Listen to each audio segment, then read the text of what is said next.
कल हमने चंडीगढ़ में एक प्रेस कॉन्फ्रेंस के माध्यम से, जहां अरविंद केजरीवाल जी की दिल्ली में एक अनूठी पहल शहीद Bhagat Singh armed forces preparatory school के बारे में सबको बताया और उसकी एक कमाल की उपलब्धि अपने स्थापना होने के पहले साल के अंदर ही पहले बैच में से उस स्कूल से 50% बच्चों ने नियरली एनडीए का एग्ज़ाम क्रैक कर लिया।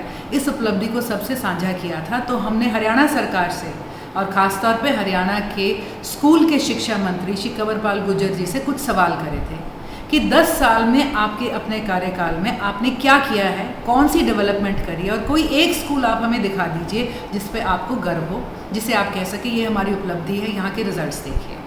हमने इस चैलेंज के साथ साथ उन्हें एक न्योता भी दिया था कि आप एक बार दिल्ली आकर हमारे स्कूल भी देखिए। तो कंवरपाल गुर्जर जी ने हमारा चैलेंज तो एक्सेप्ट कर लिया है।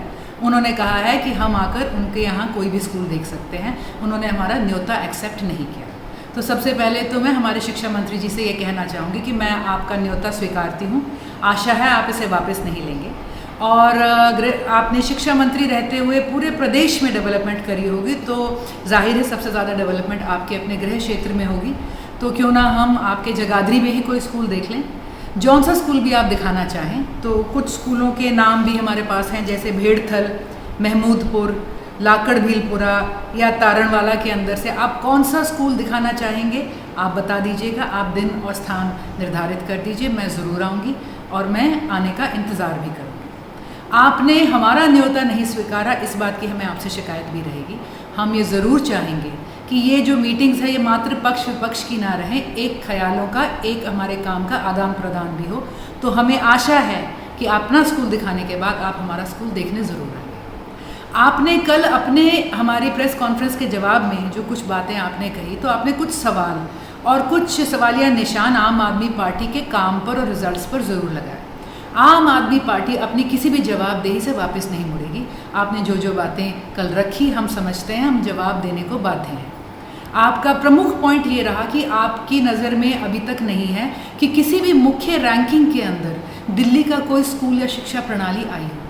तो मैं आपको बताना चाहूँगी कि एक एजुकेशन वर्ल्ड रैंकिंग हुई थी 2022-2023, जिसके अंदर देश के सभी सरकारी स्कूलों का आंकलन करा गया। शायद उसमें प्राइवेट भी होंगे।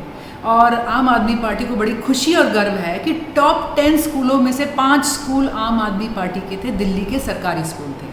और उससे भी ज़्यादा हम समझते हैं खुशी की बात यह है कि पहले और दूसरे स्थान पर जो स्कूल आए वो अरविंद केजरीवाल जी के ही स्कूल थे। तो रैंकिंग के अंदर आई होप हमने आपको किसी भी तरह से निराश नहीं किया होगा। दूसरी बात आई थी पास परसेंटेजेस के ऊपर। हमने एक सवाल उठाया था कि 10वीं में हरियाणा की पास परसेंटेज अराउंड 57% है, जो कि राष्ट्रीय एवरेज 87%, 87.5% से बहुत नीचे है। हम आपको बताना चाहेंगे कि दिल्ली की पास परसेंटेज 91.5% के करीब है, जो कि राष्ट्रीय एवरेज से ज़्यादा है। और दिल्ली के लगभग 50% स्कूल जो हैं उनमें 90% से ऊपर है। और दिल्ली के अंदर 118 स्कूल ऐसे हैं जहाँ पे पास परसेंटेज 100% की है।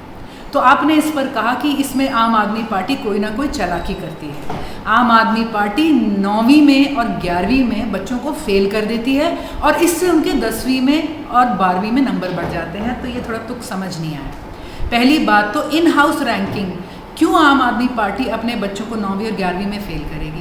कैसे किसी बच्चे को 9वीं और 11वीं में फेल करने से वो अगले साल उत्तीर्ण नंबर ले लेगा? और बोर्ड की परीक्षा का आंकलन तो बाहर दूसरे टीचर्स के हाथों होता, तो इसके अंदर किसी भी तरह की धांधली नहीं हो सकती।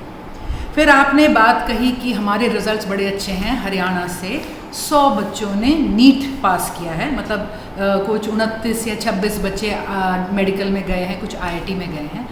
मैं आपको दिल्ली के बारे में बताना चाहूँगी। आपने कहा था दिल्ली में तो सिर्फ 1000 स्कूल हैं। एग्जैक्ट आंकलन है 1250। और इन 1000